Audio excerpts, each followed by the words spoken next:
I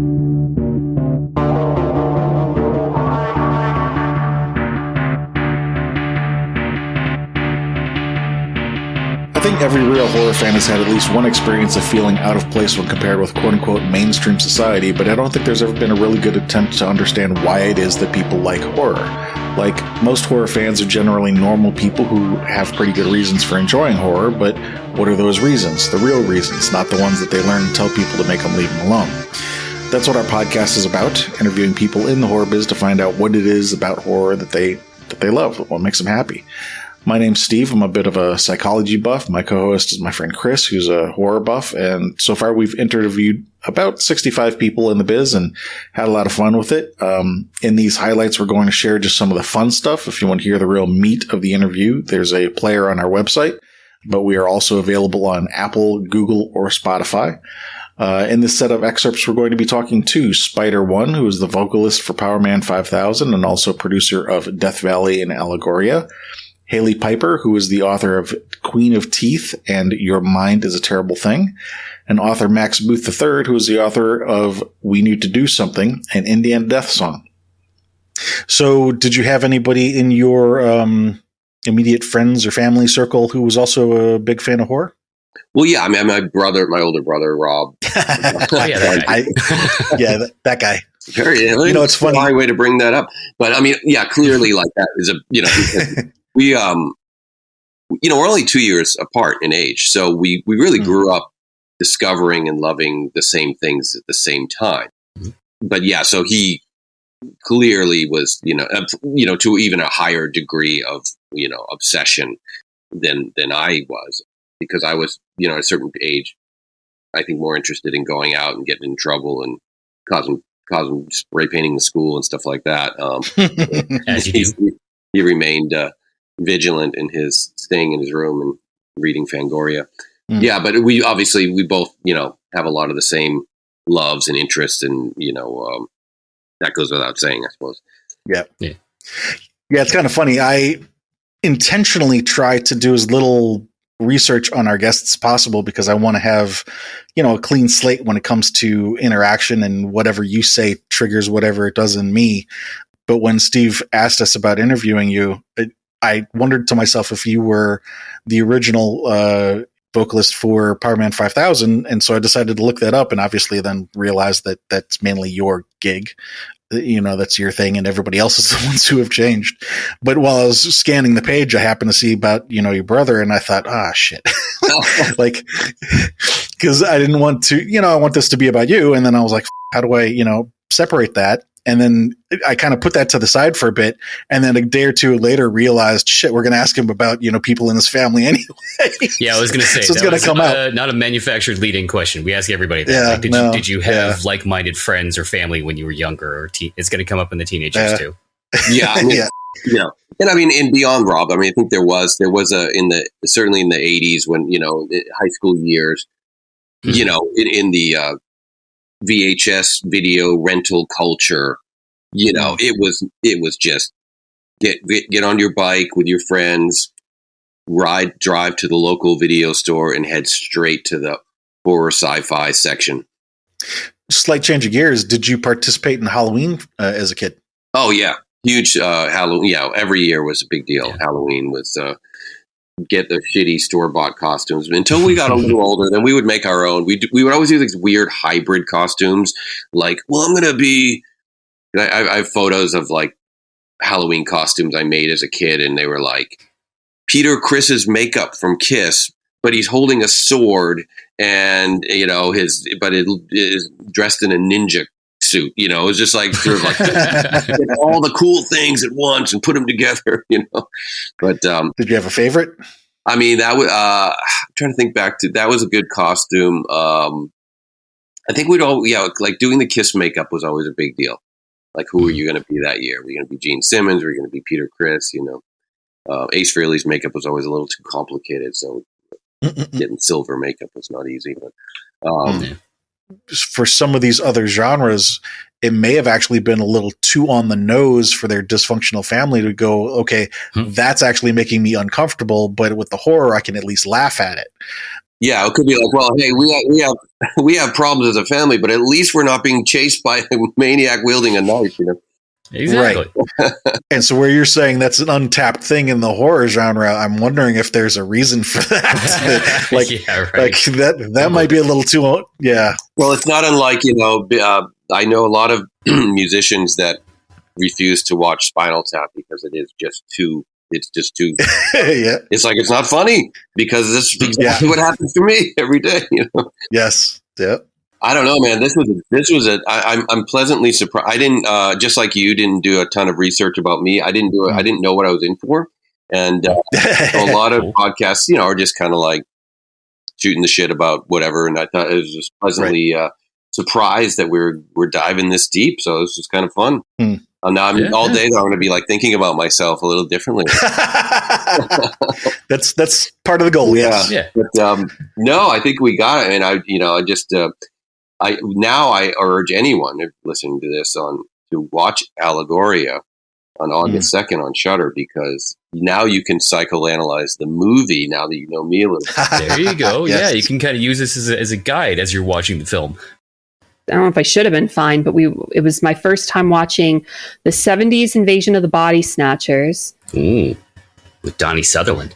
Yeah. And like, I haven't seen that since, and I'll never, like, at this point, the ending has been memed to death, but like, I'll never forget. I would have never forgotten the ending anyway.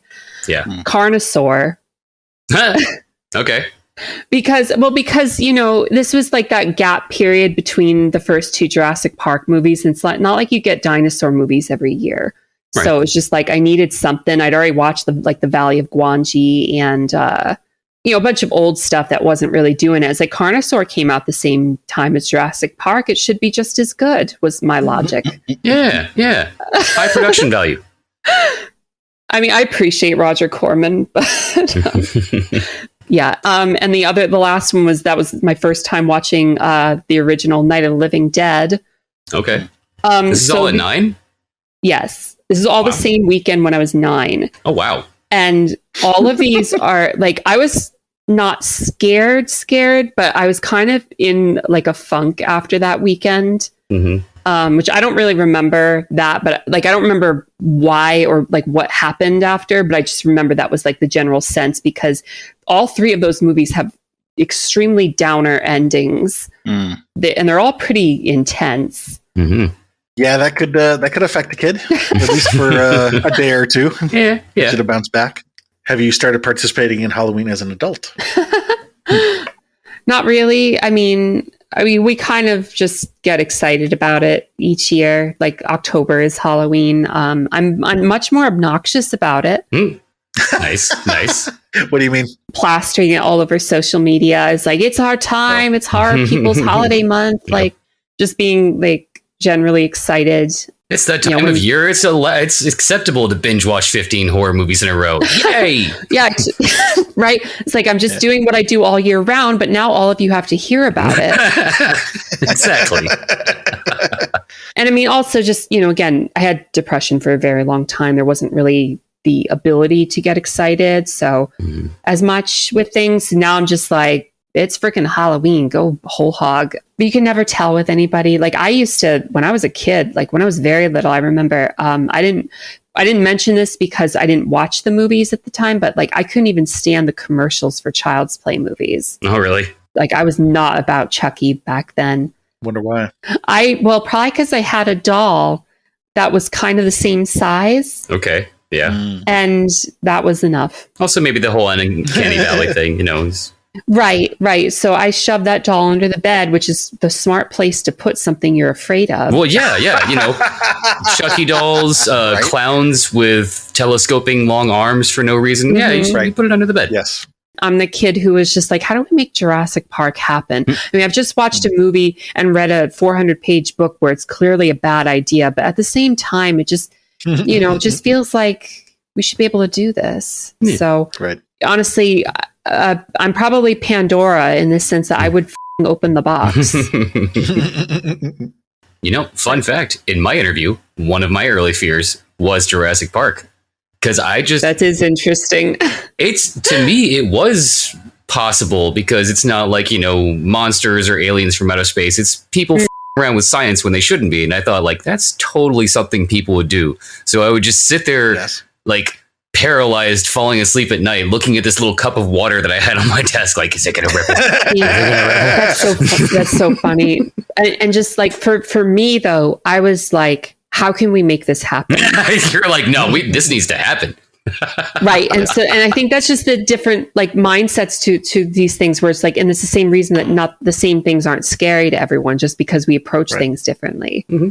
And I sympathized with the scientist in that, who was like, you know, it's a creature. It's the only creature we know from another world. We haven't even tried to communicate with it. And I know he gets killed, or I think he or knocked out. I'm not sure. It's been a little while, but like I sympathize with him. It's like, yeah, we like, you know, it's contact from another planet. Exactly. I know he's right. I know he's killed a bunch of people, and like it wasn't until later I realized that the alien had like strung people upside down to have them drip blood into plants of itself so that it would grow more of them. Because they don't show it on screen, you just hear about it.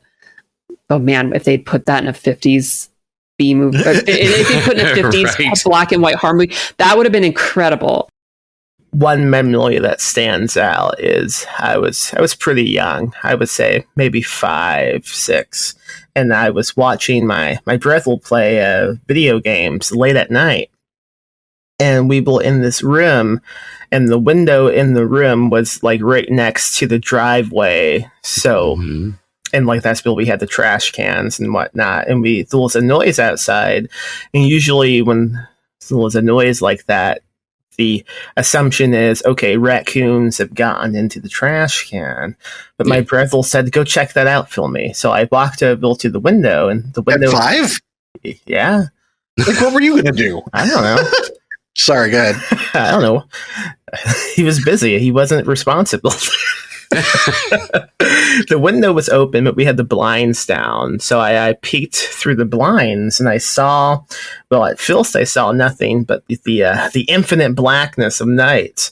And then the face of a clown just emerged in front of me and poked me in the eye. And I flew back and fell down crying. My brother grabbed a baseball bat and ran outside and found nothing, but came back in, and I had a hell of a black eye for the next couple of weeks. I'm not afraid of clowns. I have a clown fetish, actually. So I think it inspired something sexual in me. I'm not sure if you're being serious or joking. I mean, maybe a bit of both. Have you ever like taken a good long look at a red clown nose? Doesn't make you feel anything special.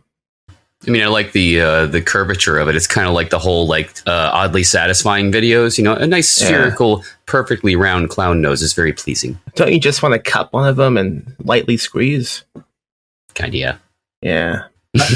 Well, at least in my case, not in a sexual way, but yes. But whatever. Not in a sexual way yet. Well, let it develop.